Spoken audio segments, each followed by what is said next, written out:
dhegaystayaal sheeko xariiradu waa habsuugaaneed caan ah oo dunida oo idil bulshooyinka ku dhaqani ay ka siman yihiin. waxaa lagu tilmaamaa inay tahay dhaxal uu aadanuhu wadan ahaan u leeyahay, inkastoo ummad waliba ay gaar u sheegato kuwa dhexdeeda ka abuurmay sumadda degaankeeduna ay ku taal. jaalad badan ayay sheeko xariiradu u kala baxdaa. qaar baa ku saabsan dhismaha dunida iyo ifafaalooyinka maalin walba ay indhuhu qabtaan, sida cirka, dhulka, daruuraha, roobka, xidigaha, habeenka iyo dhalaarta. qaar kale ayaa ku saabsan dugaagga iyo waayo hore dadyow uuna oo aadanaha kale aad uga waaweynaa, fiiriyaalna loo yiqiin. qaar baa ku saabsan dadqalatooyinka sida dhegdheer, qaar kalena madax mala awaal ah sida boqoradii soomaalida ee araweelada oran jiray. qaar baa ku saabsan dugaagga, qaar kalena nafley kalluun iyo dadba isugu dhafan sida gabarey maayo amase bahal jeexiisa sida xungurufta. xagga ujeeddada sheeko xariiradu waxay isugu jirtaa qaar carruurta lagu maaweeliyo iyo qaar waayeelka qudhiisa uu isugu sheekeeyo. maadda iyo maaweelada ka sokow sheeko xariiradu waa habsuugaaneed ay bulshooyinku murtida kula baxaan, si koobanna looga dheexan karo waayo aragnimadooda iyo falsafadooda nolosha. alaaba sheeko xariirada waxaa loo wariyaa asal ahaan sidii ay ahayd ee awoowayaal looga soo gaaray. waxaase jira marar lagu soo bandhigo habab kale oo suugaaneed sida riwaayadaha iyo maansada. soomaalidu waxay ka mid tahay ummadaha sheeko xariirada hodanka ka ah, murtidana kula baxda.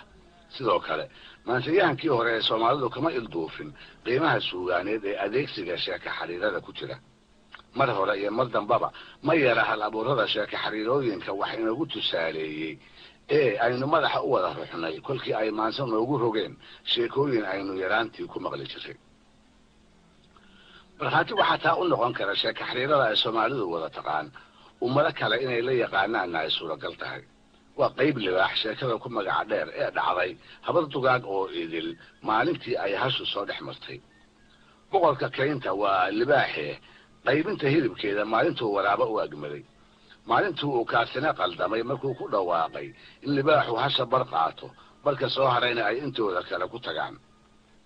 maalintii uu boqorku qaybtaa qawaday ee intuu carooday uu waraabihii sida ba'an u gagabiyey, ishiisii midigna bannaanka soo dhigay. maalintii uu haddana dawaca u yeeray oo faray iyadu bal inay neefka qaybiso. waa wixii dhiifoonayde hasha oo idin maalintii ay libaaxa guddoonsiisay ee ay ku talisay iyagu inay qadaan, isaguna uu hilbaha wada qaato. maalintii uu libaax qaybtaa u dhoolla caddeeyey, dawacana ay sidaa nafteeda ku badbaadisay. sheeko xariirada maansayahanadii soomaaliyeed ee inta gabayga u rogay wax ku tusaaleeyey waxaa ka mid ahaa xuseen maxamuud faarax oo xuseen dhiqle loo yiqiin. waa ninkii muddada dheer sayid maxamed xoghayaha warfaafinta ula meel joogay ee maansooyinkiisa mar qora kolkuu u mariyo isagu dabadeed daraawiishta sii qaybsiin jiray. tan iyo dhallaannimo weligiiba wuxuu ahaa guryaha reer sayid nin ka tirsan. jabkii dariiqo kadibna wuxuu ka mid ahaa raggii hogaamiyaha la qaxay ee markii dambe buurta email la tegey. disembar 1920kiina wuxuu ku jiray nimankii iilka dhigay ee xabaashiisii inta dulga noodsaday ilmadu ay goboolaysay. gobolyo gabal u dhacay waa tii ay dabadeed daraawiishi noqotay, waa tay kala firirtay. gaaggii ka haray waa tay iniba meel afka saartay. qaar nugaal isaga soo noqda, qaar bay dhabo ka cidgala, hara doolood ama hara xagareey, qaar beegsada. waxaase jiray qayb kale oo inay degaamadaa dib ugu soo noqoto lafaheeda uga baqday. waa aqalka madaxtooyadii daraawiisheed intii ka tirsanayd ama lagu tirinayay. waa reer sayid ama waa reer xasan nuur oo ingiriis, xabashi, talyaani iyo soomaaliba ay raadinayaan wiil iyo waayeelna koodii gacan lagu dhigo aan dhiiggiisa dhulka loo ogolaadeen. sheekh yuusuf cabdilla xasan iyo xuseen dhiqle ayaa u odayaala. iyaga iyo raggii kale markay tashadeenna waxay goosteen soomaaliba inay ka raargataan oo maatadooda galbeed iyo gendir ay la qabtaan. waxay doorteen inay magan galaan caruuse iyo reer daadhi oo ahaa qoyskii u tali jiray. inkastoo kolkii hore si wacan loo qabtay, haddana maalmo kadib baa gardarraysi lagu bilaabay.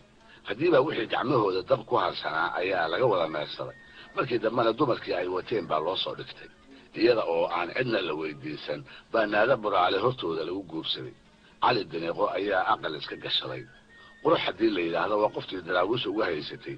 waa afadii khaliif sheekh cabdille ee markuu ka dhintay uu sayidku ka dumaalay, isna uu wax yar ka hor ka geeriyooday.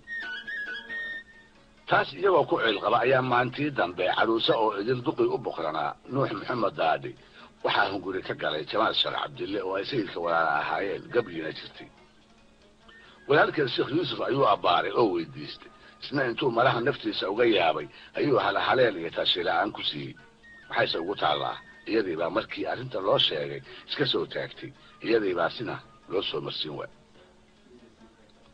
isna sidaa kuma uu harine nuux maxamed wuxuu u yeeray xuseen daqle oo ay la ahayd inaan jamaad wax ku diidi doonin sidii ay walaalkeed wax ugu diiday. show xuseenna meel xun bay ka maraysaa oo gabadhaba isaga ka daran. waxa ay caruusi ku fashay waa nin ka ceel qaba oo ku hamiyaya siduu mar uun uga aarsan lahaa. ha yeeshee maantaas nin ay maya u bannaanayd muu ahayn. wuxuu garaysan waayey habkii naada looga booliyey iyo sida fudud ee la rabo in jamaadna loogala meero. waxaa isula ekaaday xoog sheegadka lagula xaajoonaye iyo sheeka xariiradii qayb libaax. markaas buu tala mooday waxaa laga rabo inaanu hagaag u ogolaan, hagaagna u diidin, isla markaana carada laabtiisa buuxisay uu dibadda soo dhigo, caruusana uu dhab u dareensiiyo.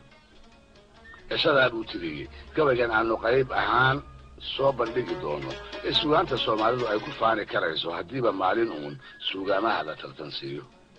xuseen wuxuu yidhi, qiyaashow libaax baa dhurwaa qaybi yidhi soore, wuxuu yidhi hilbaha jeex bal qabo, qoon dhan baa nahaye markaasuu qababaalihii qoonsaduu dilay, dharbaaxuu il kaga qaaday oo hoor ka soo qubaye afqashuusle, goortuu dhintuu sii qataabsaday qambaruursi iyo owhin buu qoondunuunucay. dawacuu kolkaa soo qabsaday sida qisaaseede, iyadoo qarqari buu ilkaha qoorqabkii xoqaya, wuxuu yidhi qanjaafula xumeey tali qadaarkaag. adeer gacalle qaad iyo darool, qaaxa iyo feero, qumud iyo baruur iyo leg iyo qawdhihii kuruska kuu wada qorsheeye islow neefka wada qaada bay tiri. markaasuu wixii qaday qabsaday qodob kadafleey, wax la yidhi qabiil male dayoy qayliyaha aare, innagoo quruun dhana maxaa qada inoo diiday.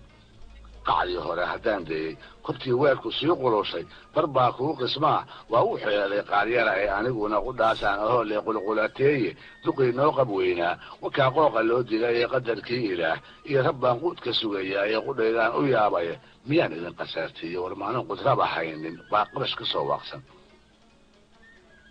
anna qayb libaax weeye taad igu qasbaysaanee dadka igu qoslaaya iyo kobtaan ka qalbi diidaayo, qadayey adduunyo uma socon waad i qaxarteene qarankii dariiqo, iyo haddaan qadiimadii waayey labadii qof ee nagaga haray qaafadii dumarka, tii quruxda roonay hadday cali la qooqayso, qudhoo keliya baa nagu hadhoo qaranku noo yiille, tanna qaata naadaba rag bay qaacu shidatay. kashigiisu siduu ahaa xuseen diqle hagaag wax uma diidin, hagaagna wax uma ogolaan. wuxuuse tiriyey gabaygaa qayb libaax la baxay oo noqday nuux daadhi gabay hakiyey, bililiqaysigiina ay jamaad kaga badbaaday. dhegaystayaal barnaamijkeena fanku halkaa maanta